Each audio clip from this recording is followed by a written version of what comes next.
시편 119편 73절부터 80절입니다.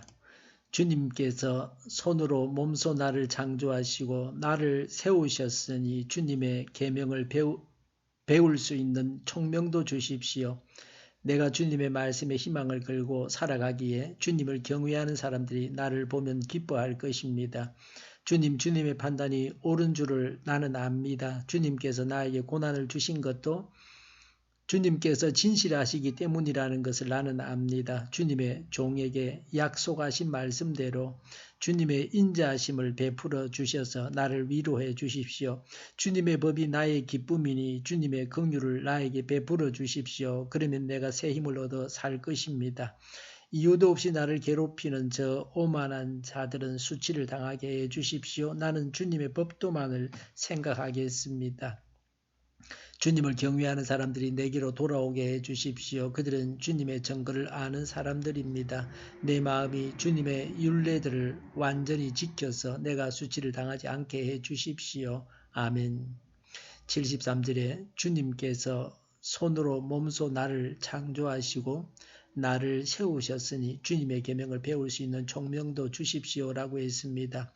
나를 창조하신 하나님께서 말씀을 배울 수 있는 총명도 주십사고 구합니다. 창조주 하나님이시므로 이렇게 하실 능력이 있으시고 또 이렇게 하시고자 하는 사랑도 가지고 계십니다. 사람은 만물의 영장입니다. 하나님 말씀을 배워야 합니다. 하나님은 말씀을 배울 수 있는 총명을 주십니다. 그래서 기도하고 구해야 합니다. 구하는 자에게 귀한 말씀을 깨닫게 하십니다. 지혜를 구하면 주겠다고 하나님은 약속하셨습니다. 76절에 주님의 종에게 약속하신 말씀대로 주님의 인자하심을 베풀어 주셔서 나를 위로해 주십시오라고 했습니다. 하나님께서 약속하신 대로 사랑을 베푸셔서 자신을 위로해 주십사고 구합니다. 오늘 우리 모두가 하나님께서 사랑을 베푸셔서 위로를 받기를 바랍니다.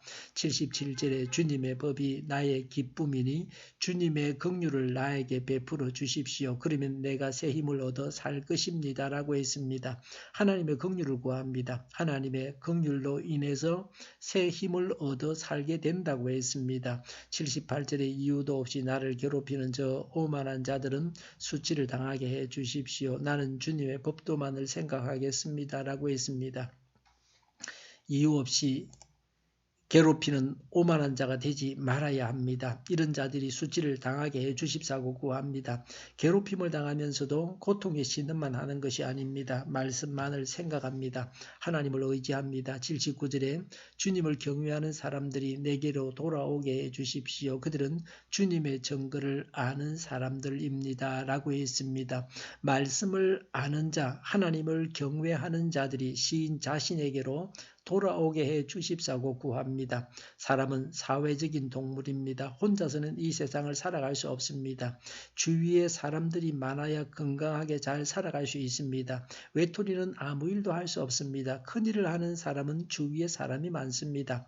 사람이 떠나가서는 큰일을 할 수 없습니다. 불안당, 불신자, 하나님을 모르는 자, 하나님을 경외하지 않는 자는 언제 어떤 해를 내게 끼칠지 모릅니다. 하나님을 알고 하나님을 경외하는 자들이 가까이 있다는 것이 얼마나 다행한 일입니까? 사람들이 돌아와야 합니다. 떠나간 사람들이 돌아와야 합니다. 경건한 자들이 내게로 돌아오게 해 주십사고 구해야 합니다. 80절에 내 마음이 주님의 율례들을 완전히 지켜서 내가 수치를 당하지 않게 해 주십시오 라고 했습니다. 말씀을 온전히 지켜야 합니다. 그래서 수치를 당하지 않게 해 주십사고 구합니다. 말씀을 떠나서 사는 것이 수치스러운 일입니다. 죄를 짓고 징계를 당하는 것은 부끄러운 일입니다. 모세는 헬기를 부리고 자기를 나타내고 하나님의 영광을 가로챘습니다. 하나님의 일을 하고도 가나안 땅에 들어가지 못했습니다. 완전히 말씀대로 삽니까? 무엇이 부족합니까? 말씀대로 살면 수치를 당하지 않습니다. 74절에 내가 주님의 말씀에 희망을 걸고 살아가기에 라고 했습니다. 시인은 자신이 말씀에 희망을 걸고 살아간다고 했습니다. 우리는 무슨 희망으로 살아갑니까? 우리도 말씀에 희망을 걸고 살아가야 합니다. 세상의 부귀영화에 희망을 걸고 살지 말고 하나님의 말씀에 희망을 걸어야 합니다. 그래서 언제나 희망이 있습니다. 언제나 절망하지 않습니다. 74절에 주님을 경외하는 사람들이 나를 보면 기뻐할 것입니다. 라고 했습니다. 시인이 말씀에 희망을 걸고 살아가기 때문에 하나님을 경외하는 사람들이 시인을 보고 기뻐하게 된다고 했습니다. 은혜가 되고 즐거움이 됩니다. 믿는 사람들이 나의 삶을 보고서 기뻐해야 합니다. 믿는 사람이 나의 삶을 보고 기뻐합니까? 남에게 은혜를 끼치고 있습니까? 75절에 주님의 판단이 옳은 줄을 나는 압니다. 주님께서 나에게 고난을 주신 것도 주님께서 진실하시기 때문이라는 것을 나는 압니다라고 했습니다. 고난을 주신 분이 하나님이십니다. 하나님께서 진실하시기 때문에 고난을 주셨다고 합니다. 나는 고난받아 마땅한 사람이라고 자신의 죄를 인정해야 합니다. 고난에 대해서 감사해야 합니다. 이 사실을 안다고 했습니다. 하나님은 의로우신 분이기 때문에 성도가 범죄하면 고난을 주시기도 하십니다. 또 우리의 유익을 위해서 고난을 주십니다. 하나님의 판단에 항의하지 말아야 합니다. 왜 하면서 불평하지 말아야 합니다. 내 생각보다 하나님의 판단이 더 옳은 줄 알아야 합니다. 하나님의 사랑과 긍휼을 구해야 합니다. 말씀을 깨닫게 해 주십사고 구해야 합니다. 하나님께 구하고 하나님 앞에서 작정해야 합니다. 기도하겠습니다. 하나님의 사랑과 긍휼을 구합니다. 말씀을 깨닫게 해 주시옵소서. 하나님께 구하고 하나님 앞에서 작정하게 하옵소서. 정의가 강물처럼 흘러가는 나라가 되게 하여 주시옵소서. 우한폐렴이 사라지게 하여 주시옵소서. 우리 동일교회가 만구는 집 하게 하여 주시옵소서. 예수 이름으로 명하노니 모든 병만은 물러가고 몸의 모든 부분들 온전하게 될지어다. 신유의 기적을 베푸셔서 지금도 저희의 질병을 고쳐주시옵소서. 저희와 교회와 이 나라의 민족을 불쌍히 여겨 주시옵소서. 독재 정권이 무너지고 적과 통일이 되지 않고 평화 통일을 이루게 하여 주시옵소서.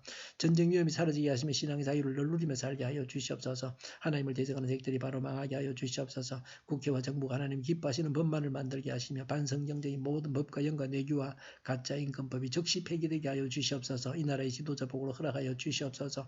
지진이 일어나지 않게 하시며 출산율이 올라가게 하여 주시옵소서. 자녀를 낳고 살만한 성적으로 건전한 나라가 되게 하시며 에너지 정책, 재활용품 정책을 제대로 세워서 집행하게 하여 주시옵소서. 상품 속에 쓰레기를 담아서 보내는 그런 일들이 없게 하여 주시옵소서. 늘 맑은 공기를 마실 수 있게 하여 주시옵소서. 한일 갈등, 한미 갈등이 해결되어지게 하시며 우리 모두가 선한 것을 분별해서 알게 하여 주시옵소서. 오늘도 하나님 안에서 차고 넘치는 삶, 복된 삶을 살게 하여 주시옵소서.